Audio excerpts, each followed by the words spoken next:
Herkese merhabalar arkadaşlar. Bugün yeni bir video ile sizlerle birlikteyim. Videoya girmeden önce arkadaşlar, videoyu beğenip kanala abone olursanız sevinirim. Büyümekte olan bir kanalız. Desteklerinize ihtiyacım var arkadaşlar. Şimdi gelelim asıl konuya. Geçenlerde bir video yapmıştım. Kutu açılım videosu. Kocaman bir box açmıştım. Orada koca olan da kutu açılımını yaptık. Şöyle ters tuttu pardon. Şöyle Black Master Pro'nun kutu açılımını yapmıştım arkadaşlar orada. Bugün buna yakından inceleyeceğiz arkadaşlar.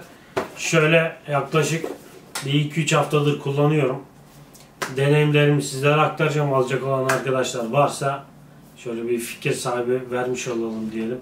Bu arada aldığım bütün ürünleri bakkal amcadan ben temin ediyorum. Hiçbir sponsorum yok. Kendi paramla kendim alıyorum arkadaşlar. Burada ekstradan fazla olan ürünleri de takipçilerime hediye ediyorum arkadaşlar. Güzel güzel yorum yazan arkadaşlara DM'den yürüyorum diyecektim ya. DM'den ulaşıyorum ve hediye ediyorum arkadaşlar. Birkaç kişiye klavye verdim, mousepad verdim, mouse hediye ettim, kulaklık hediye ettim. Sıradaki neden siz olmuyorsunuz? Videoların altına yorum yazmayı unutmayın arkadaşlar. Hadi işe koyulalım.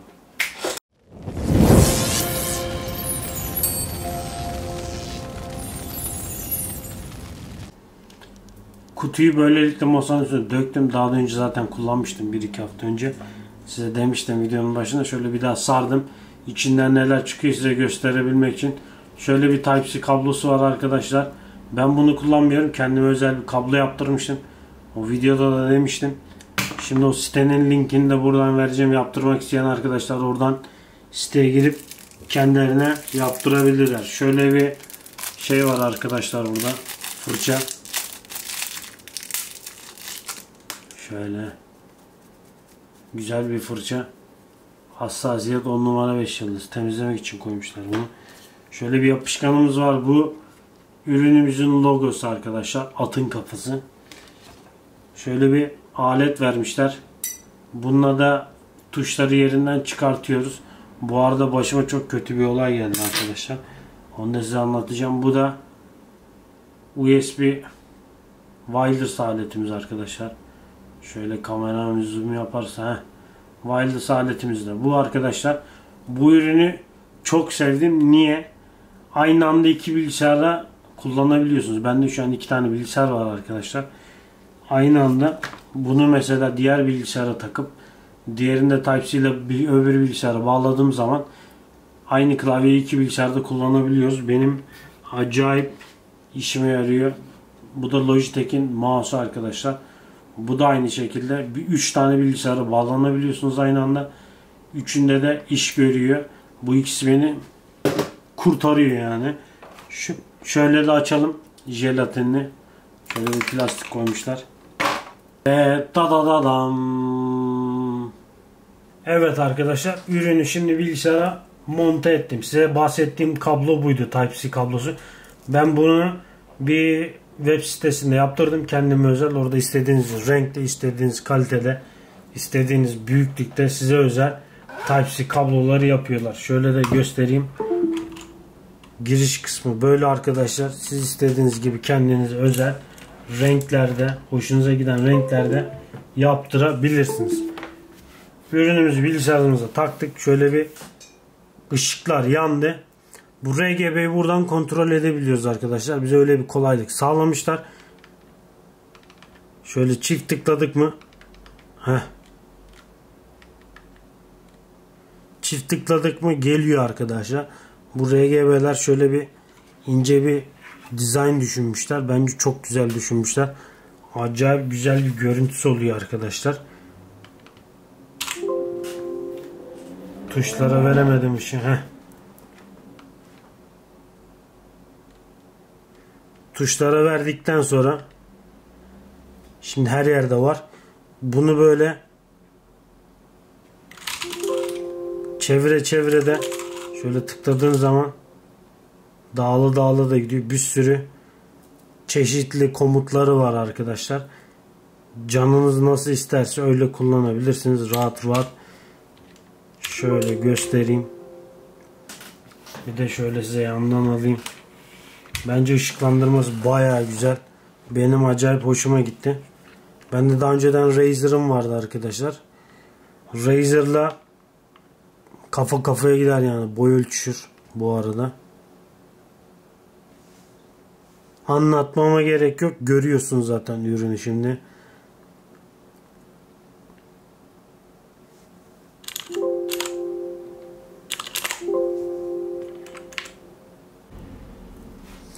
Ürünün arkadan görünüşü de böyle arkadaşlar. Renklerin geçişini görüyorsunuz.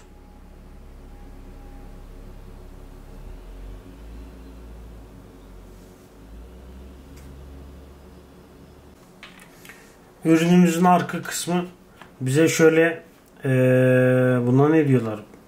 4 tane burada ayar butonu var arkadaşlar. Burada açıklamalarını vermişler. Switchler var. Buradan çevirip işte kapatıp açabiliyoruz. İşte tuşları büyük küçük yapabiliyoruz. Buradan seçtiğiniz anda direkt küçük yazıyor ya da büyük yazıyor. Size kalmış.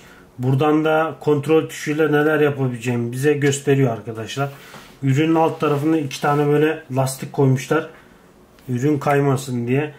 Şöyle 2 tane de kolu var. Kollar bayağı sağlam. Size şöyle bir göstereyim. Yere indirdiğim zaman böyle de bir görüntüsü var arkadaşlar.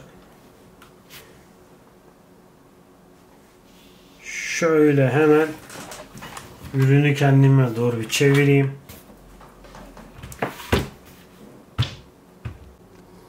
Şimdi sizlere bir rezital yapacağım arkadaşlar. Müzik konser veriyorum. Bir sound test yapalım.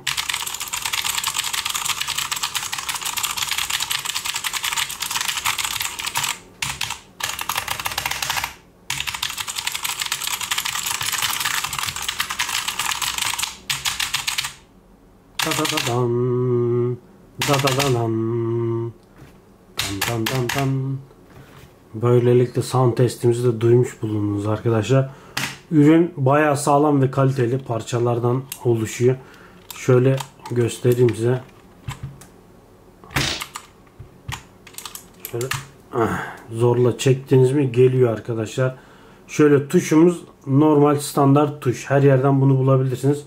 Renkli de bilgisayarınıza klavyenize tuşlar takabilirsiniz arkadaşlar. Bu arada geçen başıma gelen olayı size anlatmak istiyorum. Şurada zaten bir tuş havada duruyor, görüyorsunuz. Şöyle bastım, içeri girdi. Ben normalde oyun oynarken de bir şey içip yiyemiyorum bilgisayarın başında. Normalde koymam yani etrafına. PUBG oynuyorduk. Elimde Red Bull vardı. Adam bir yeri totomdan vurdu beni. O arada heyecanla Red Bull döküldü şöyle çaprazdan aşağı doğru. Tuşlarım böyle basıyordum. Halen de şu E tuşunda sıkıntı var. Onu yapmadım çünkü. Basıyorsun böyle içeriden yavaş yavaş geri geliyor. Bu da bazı oyunlarda bana sıkıntı yaratıyor arkadaşlar. Şunun Türkçe anlamını bilmiyorum. Gittim bakkal amcadan bundan aldım. Soket. Bu biraz büyükmüş. Onu oraya takmaya çalıştım ama şöyle onu oraya monte etmeye çalıştım ama tam girmedi. Herhalde büyüğünü aldım ben. Bir tık daha küçüğünü almam lazım. Şunları değiştireceğim. Değiştirirken arkadaşlar içeriden şu zamazingoları çıkartırken var ya, bana öyle zorluklar yaşattı ki bu. Bir an dedim klavyeyi kırdık. Gittik eşek yüküyle para verdim. Bir an umudumu kestim yani, dedim yalan oldu klavye. De şimdi böyle çalışıyor. Bu biraz büyük geldi. Altında demirler var arkadaşlar, bunun 2 tane. Şöyle göstereyim. 2 tane demir var. O 2 demir orada soketlere giriyor. Oradan da işte bilgisayara komutu veriyor. Böyle bir sıkıntı yaşadım ama halen klavyem ayakta sağlam yaşıyor arkadaşlar. Bir de şu sound testini diğer klavyemle de yapayım size.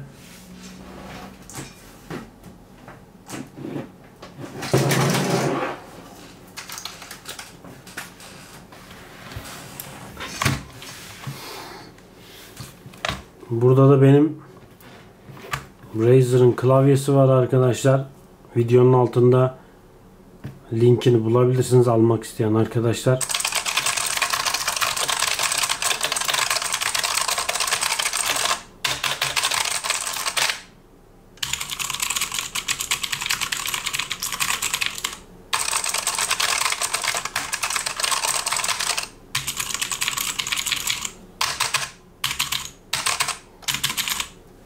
aradaki farkı siz daha iyi anlarsınız arkadaşlar. Size de onu dinletmek istedim. Bu arada bu klavye %60-65 diye geçiyor. 65 kHz diye geçiyor arkadaşlar. Bunun biraz daha kullanımı ergonomik. Benim ellerim, totolarım biraz küçük arkadaşlar. Şöyle F1'e basmam falan biraz daha rahat oluyor. Diğer tuşlar da iç içe. Bir de şöyle küçük olduğundan oyun oynarken bu pozisyonda oynuyorum arkadaşlar ben. Şunu biraz daha çeviriyorum. Öbür klavye büyük, kocaman oluyor. Elim mouse'a geliyor. Masada rahat hareket ettiremiyorum. Masam fazla büyük değil. Bana işkenceler çektirmiş oluyor arkadaşlar. Bu arada videonun başında demiştim. Şimdi ben Razer klavyemi bir izleyiciye hediye edeceğim arkadaşlar. Kendi klavyemi. Bu bende olduğu için. Videonun altına yorum yazmayı unutmayın. Dediğim gibi DM'den yorumunu beğendiğim kişinin sayfasına yazıyorum arkadaşlar. Ulaşıyorum ve ürünü kargalıyorum. Biliyorsunuz ben kutuları böyle sıfır gibi açıyorum. Ürünlere de gözüm gibi bakıyorum. Yıpratmıyorum, affedersiniz. Piç etmiyorum. Şimdiden ne diyelim, hediyeyi alan arkadaşa hayırlı olsun diyelim. Videoyu izlediğiniz için teşekkür ediyorum arkadaşlar. Kanalıma abone olmayı unutmayın. Hoşça kalın. Morukça kalın. Böylelikle videonun sonuna gelmiş bulunmaktayız. Videoyu bitirmeden önce size birkaç tane dipnot geçmek istiyorum arkadaşlar. Ürünümüz 16.80 million color çözünürlüğü var arkadaşlar. Değişik değişik böyle arkamda görüyorsunuz. Rengarenk oluyor arkadaşlar. Bir sürü renk geçidine uğrayabiliyor. Öyle yazıyor kağıt üzerinde. Tuşların tepkime süresi 1000 Hz'e kadar çıkıyor arkadaşlar. Bu da acayip güzel bir şey. Oyunlarda böyle memnun kalacaksınız kesinlikle arkadaşlar. Bunu gönül rahatlığıyla sizlere söyleyebilirim. Sonra wireless'ı 2.4 Hz hızında arkadaşlar. Ama wireless oyun oynamanızı tavsiye etmiyorum. Sıkıntılar çıkabilir, sorunlar yaşayabilirsiniz arkadaşlar. Ben geçen oynuyordum, az daha klavyeyi kırayım arkadaşlar. Durduk yere dönecektim soluma, yandan adam geldi bir koydu bana PUBG oynarken. Win'im gitti arkadaşlar. Yaklaşık 7-8 saattir video çıkarmaya uğraşıyorduk. Son saniyede böyle son adamda ölünce bunalıma girdim arkadaşlar. O yüzden wireless oyun oynamayın. Tavsiye etmiyorum. Kablonuzu takın, çatır çatır oynayın. Ürün kaliteli arkadaşlar. Şu an çoğu piyasadaki üründen daha iyi. Ben Asus'un top model, hani son model böyle klavyesinde kullandım. Razer'ın da aynı, Style serisinin de aynı, HyperX'in de aynı. Ama bu ürün onlarla kafa kafaya savaşır yani. Onlardan eksik yanları yok. Artı yönleri var arkadaşlar. Alacak olan arkadaşlar gözü kapalı alabilir. Bunu gönül rahatlığıyla size söylüyorum arkadaşlar. Kaliteli, sağlam, ergonomik olarak çok güzel. Benim totolarım biraz küçük. Böyle tuşlara çok rahat erişebiliyorum. Klavyenin üstünden istediğiniz gibi renk ayarı yapabiliyorsunuz. Ekstra yok işte gireyim oradan apına şunu ayarlayayım. Şunu kapatayım, işte rengi kapatayım, rahatsız oldum falan filan diye dertleriniz yok. Alacak olan arkadaşları şimdiden hayırlı olsun. Bu arada arkadaşlar %65 Gaming Keyboard diye geçiyor. 65% diye geçiyor. Bunun 60%'leri var arkadaşlar. Daha küçük yön tuşları yok onlarda. Onlardan da bir tane alıp koleksiyona katmak istiyorum. Bu Fortnite oynayan arkadaşlar bundan kullanıyor arkadaşlar. Benim de acayip hoşuma gitti. Daha ergonomik, daha kolay her şey. Daha tepkime hızları, daha easy, rahatlıkla tuşlara ulaşabiliyorsunuz. Oyun performansı da daha güzel olacaktır diye düşünüyorum arkadaşlar. Videoyu izlediğiniz için teşekkür ediyorum. Kanalıma abone olup zili açmayı unutmayın arkadaşlar. Sonraki videolardan haberdar olun. Hoşça kalın, morukça kalın. Dediğim gibi arkadaşlar videonun altına yorum yazmayı unutmayın. Güzel yorum yazan arkadaşlara DM'den yürüyorum. Çeşitli hediyeler yolluyorum. Kendi çapımda bu ürünlerin hepsini ben kendi paramla kendim alıyorum arkadaşlar. Hiçbir sponsor bana bir şey yollamıyor. Sponsorum yok da. Her ürünü kendim alıyorum. O yüzden ürünler bende kalıyor. Arkamda bayağı birikmiş ürün var. Bazılarını hediye edeceğim. Dediğim gibi yorum yazmayı unutmayın. Hoşça kalın. Morukça kalın. Sizi seviyorum arkadaşlar.